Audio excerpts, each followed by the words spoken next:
वसई शहर महानगरपालिकेचे विभाग प्रमुख आपल्या सोबत आहेत आणि हे बघा बाथरूमची अवस्था बघा काय झाली इथे बघा म्हणजे आता ही अवस्था आहे, आता ही परिस्थिती इकडे आहे. तर विचार करा पावसाळ्यात हाच घाण सांडपाणी हा लोकांच्या घरात जाणार आहे. म्हणजे एकट्या बिल्डरसाठी वसई विरार शहर महानगरपालिका कसं काम करते त्याचं हे ताजं आणि जिवंत उदाहरण आहे. आम्हाला तिकडून पण आला इकडनं पण आला. आमची शाळेची मुलं कशी जाणार आहेत शाळेत, आम्ही कशी सोडणार. आम्ही पूर्ण विधवा बायाच आहेत. आम्ही किती वर्ष तक सर्व सहन करणार. तो सगळीच बाजूला अडवतो, इकडे पण रस्ता देत नाही, तिथं पण रस्ता देत नाही. भयंकर परिस्थिती आहे, परंतु ह्या इकडे शासनाला काय दिसत नाही, कानाडोला करतात.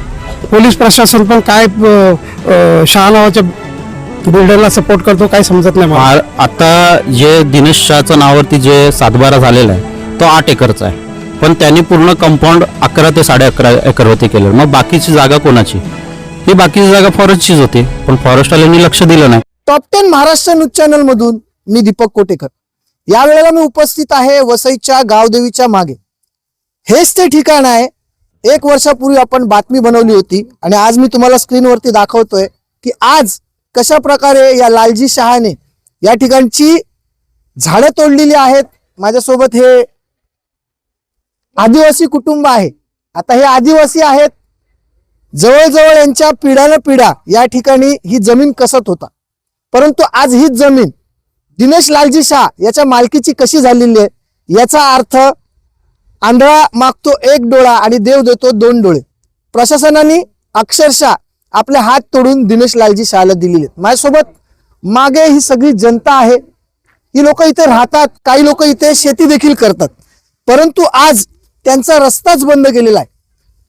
तहसीलदाराच्या आदेशानुसार काम चालतंय का? आणि ज्या वेळेला महाराष्ट्र नवनिर्माण सेनेचे सचिन मोरे या विरोधात आंदोलन करण्याचा प्रयत्न करतात त्यावेळेला पोलीस मात्र दिनेश लालजी शाह याची वकिली करतात का आणि कशासाठी? आज जर का आदिवासी जो जगाचा पोषक आहे तोच जर बळीराजा जगला नाही तर खाणार काय माती, अशी काहीशी परिस्थिती आज आपल्याला वसई विरार शहरामध्ये पाहायला मिळते. कोण आहे हा दिनेश लालजी शाह? बाहेरून येतो आणि आमच्या आदिवासी बांधवांच्या जमिनी लाटतो आणि ह्यांना जे मदत करणारे हात आहेत ते आधी तर मदत करतात, परंतु नंतर पडद्यामागे काय होतं हे सांगायची गरज नाही. कोर्टात नेमकी काय केस दाखल केलेली आहे, कोर्टात नेमकं काय चाललंय ते देखील यांना माहिती नाही. कारण हा आमचा आदिवासी समाज हा अशिक्षित असल्यामुळे त्याचा फायदा मात्र इतर दलाल घेतात आणि यांच्या बरोबर देखील तेच झालेलं आहे. आई, तुम्ही कोर्टात केस लढत होतात, मग काय झालं? कोर्टात केस तर टाकले, पण तो लालजी शाह आमचं म्हणजे हेच नाही करून देत. किती हे झालं, आता आमचं रस्ता पण बंद केला. आम्ही शेती कशी करणार, कसं लावायचं? मुलगा माझा बोलायला गेला तर त्याच्यावर केशी करतो. 3 केशी केल्यात माझ्या मुलग्यावर. बोलते 3 करोड खाल्यात, पण आम्ही घेतल्यानच नाही तर आम्ही कसं बोलणार का आम्ही घेतल्यान? 3 करोड दिलेत असं म्हणतो. हा, तो बोलतो का दिल्यात पैसे, पण आम्हाला 1 रुपया पण नाही दिला. आमचं पाहिजे तर बुक चेक करा ना, तुम्ही घेतल्यात आम्ही पैसे का नाही घेतले ते. 3 करोड जर दिलेत तर ते कसे दिलेत, कोणाला दिलेत, त्याचा काहीही पुरावा दिनेश लालजीकडे नाहीये. तरी देखील आज प्रशासन त्याला मदत का करतो हे तुम्हाला सांगायची गरज नाही. कोर्टात केस चालू आहे. आता तुम्ही जवळजवळ जागा तुमच्या हातातून गेली, आता काय करणार तुम्ही? आम्हाला रस्ता पाहिजे. आम्हाला तिकडून पण आला इकडनं पण आला. आमची शाळेची मुलं कशी जाणार आहेत शाळेत, आम्ही कशी सोडणार. आम्ही पूर्ण विधवा बायाच आहेत. आमच्या घरी पुरुष म्हणून नाही आहे. आम्ही पुरुष असला तर आम्हाला त्या बाजूने सोडणार, तर आम्हाला कसं सोडणार? आम्ही कामधंदा केल्याशिवाय आमचा पोट भरत नाही. आम्हाला तर काम तर करायलाच लागेल. आम्हाला रस्ता राहील तर आम्ही जाऊ. पावसाळ्याचा नाला भरला तर आम्ही कुठून जाणार आहे? आम्ही घरी बसून थोडी आमचं पोट भरणार आहे. आम्हाला खरं आहे, त्यांचा जर रस्ताच नसेल तर ते करणार काय? आप इधर येते, आम्ही इकडेच राहतो. इकडेच राहता तुम्ही? किती वर्षापासून राहता तुम्ही? आम्ही भरपूर वर्षापासून राहतो इथं. मग आता रस्ता बंद झाला तर काय सांगाल? रस्ता आम्हाला पाहिजेत ना. काय कर, आम्ही पावसाळ्याच्या दिवशी पोरांना घेऊन कसं जाणार? आम्हाला लहान लहान लेकरं आहेत, कडीवर किती घेऊन जाणार? पूर्ण फ्लो होतो पाणी, हे चालीत वगैरे जातो, तर आम्ही कसं ऍडजस्ट करणार? शेती भरलेली होती आमची, पूर्ण आवणी पण खराब झाली. काय आम्ही किती वर्ष तक सर्व सहन करणार? तो सगळीच बाजूला अडवतो, इकडं पण रस्ता देत नाही, तिथं पण रस्ता देत नाही. तर मग आम्ही करणार कुठून? वरून जाणार का? त्याच्या इथं भीतीवरून चढून जाणार. त्याला ते समजून दिया पाहिजे. आम्ही किती वेळा भांडणं केली आहेत का, त्यांना बोललोय, त्यांना रिक्वेस्ट केली आहेत, पण ते अजिबात काही वस्तू ऐकत नाही. हे बघा किती लहान लहान लेकर आहेत, कसं आम्ही घेऊन जायचं? याच्यातून बारीक लेकर आहेत, पटकन कोणाला काही बारीक आजार असला तर आम्ही कसं जाणार? हा पण रस्ता बंद करणार, तो पण बंद करणार, तर कसं होणार आहे? नाही होणार ना दादा. आम्हाला बघायला पाहिजे ना, आमची पोरा घेऊन आम्ही कसे निघणार? त्यांना ऍटलीस्ट ते तरी समजायला पाहिजे का नाही? आप भी इधर ही रहती है? हाँ जी। तो अभी रास्ता बंद हुआ है तो क्या करेंगे आप? अरे रास्ता चाहिए, इधर पानी डूबता है, वो घर में पानी चले जाते हैं, वो पानी के लिए था व्यवस्था करो, वो नाला भी चौड़ा करो।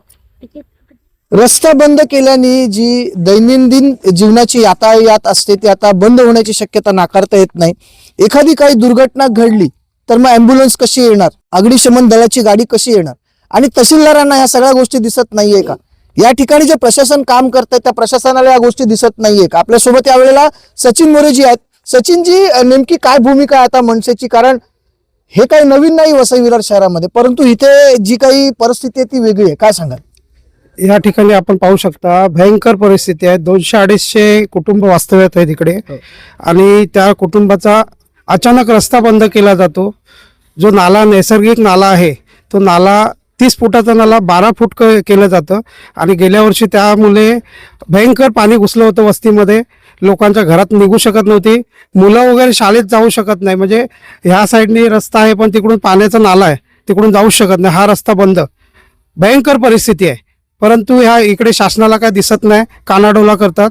पोलीस प्रशासन पण काय शहा नावाच्या बिल्डरला सपोर्ट करतो काय समजत नाही मला. आता मनसेची काय भूमिका असणार आहे? आमची भूमिका गेले 2-3 महिने आम्ही याचा पाठपुरावा करतोय, आणि 100% यांना न्याय मिळून देण्याचा आम्ही शब्द दिलेला आहे गेल्या वेळी पण, आणि हा 100% माझा शब्द आहे की महाराष्ट्र नवनिर्माण सेना मार्फत आम्ही हा न्याय मिळवून देऊ.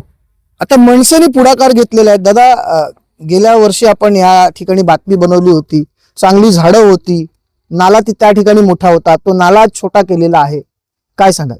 सर्वप्रथम तर एक मुद्दा असा आहे, ही जागा महाराष्ट्र शासनची होती, आणि महाराष्ट्र शासनची जमीन एका खाजगी गुजराती बिल्डरच्या नावावर कसं होते ते अद्यापही कळलेलं नाही. आता ते कसं झालं, काय झालं ते पुढचं भाग आहे. पण आजची वस्तुस्थिती अशी आहे की गेल्या पावसाळ्यात इथं 200 वस्ती आहेत. 200 वस्तीमध्ये सर्व ठिकाणी अपंग मुलं आहेत, गरोदर महिला होते. अचानकपणे रात्रीचं पाणी घुसला. ते त्याचं कारण असं आहे की हा दिनेश शहानी नैसर्गिक नाला, शेकडो वर्षापासून जे नैसर्गिक नाला आहे ते 30 फुटाचा माती, जबरण माती भराव करून RCC बांधकाम करून 5 फूट पुढं जाऊन 7 फूट असं करून टाकलं. ते केल्यामुळे 2 घरं पण पडले होते. ते तलाठी साहेबांनी पंचनामा वगैरे करून मग आम्ही याचा मुद्दा उचललो. रस्ता इकडचा बंद झालेला आहे. ही महाराष्ट्र शासनाची किती जमीन आणि किती जमीन वन विभागाची आहे? आता जे दिनेश शहाच्या नावावरती जे 7/12 झालेला आहे तो 8 एकरचा आहे, पण त्यांनी पूर्ण कंपाऊंड 11 ते 11.5 एकरवरती केलं. मग बाकीची जागा कोणाची? ही बाकीची जागा फॉरेस्टचीच होती, पण फॉरेस्टवाल्यांनी लक्ष दिलं नाही, आणि कुठंतरी शासनाची दिशाभूल करून इकडचे शेकडो वर्षापूर्वीची 500 झाडं ह्या लोकांनी कापलेलं आहेत. आणि आता वस्तुस्थिती असं आहे, पाठीमागे 2023ला एक ठराव मंजूर झालेला महानगरपालिकेचा. त्या ठरावामध्ये सदर उल्लेख आहे, सदर जागेतून गेलेला रस्ता हा प्लॉटधारकांसाठी खुला करण्यात यावा. आता प्लॉटधारक मध्ये इकडचे शेतकरी, याच रस्त्याचा अलीकडे 50 शेती आहेत, आणि त्या 50 शेतकरी यावर्षी शेती करू शकत नाही, कारण त्यांचं ट्रॅक्टरच जाणार नाही. 200 वस्ती आहे, अपंग मुलं आहेत, मी म्हटल्याप्रमाणे गरोदर महिला. जर अर्धरात्री काही प्रसंग घडला तर आपत्कालीन स्थितीत आपण काहीही सेवा देऊ शकत नाही.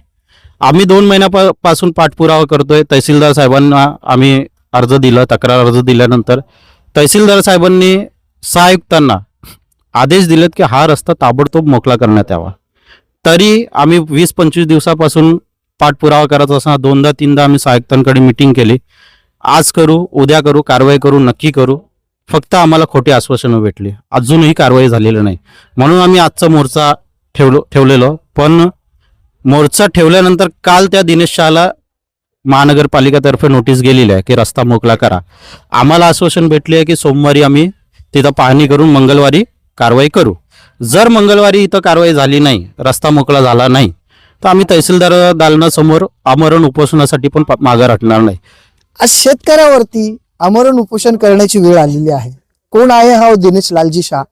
बाहेरून येतात आणि महाराष्ट्रामध्ये मोठे बिल्डर बनतात. इतकंच नाही तर प्रशासनाला हाताशी घेऊन स्वतःचा स्वार्थ साधतात. परंतु आपलं प्रशासन झोपलेलं आहे आणि झोपेचं सॉंग घेतं. आपण जर पाहिलं तर या ठिकाणी आता भाजपचे आमदार आहेत, भाजपचे खासदार आहेत.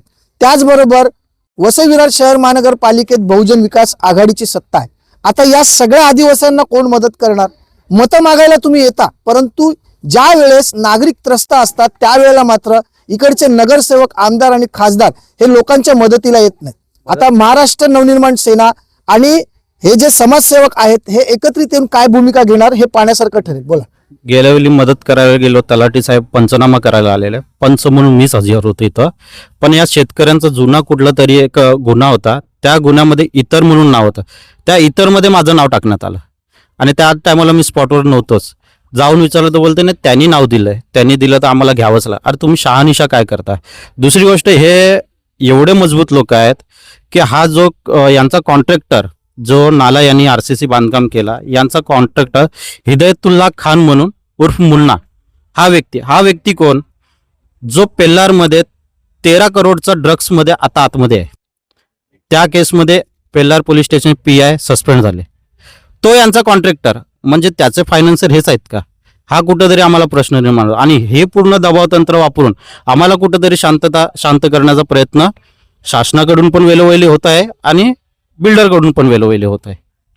परिस्थिती आपण जर पाहिली तर आज पालघर जिल्हा हा आदिवासी जिल्हा मानला जातो, परंतु पालघर जिल्ह्यातील आदिवासीची काय परिस्थिती आहे ही देखील आपण पाहिली. या सगळ्या विषयी आपलं काय मत आहे कमेंटच्या माध्यमातून आपली प्रतिक्रिया आम्हाला जरूर कळवा. Top 10 Maharashtra news, Vasai Virar.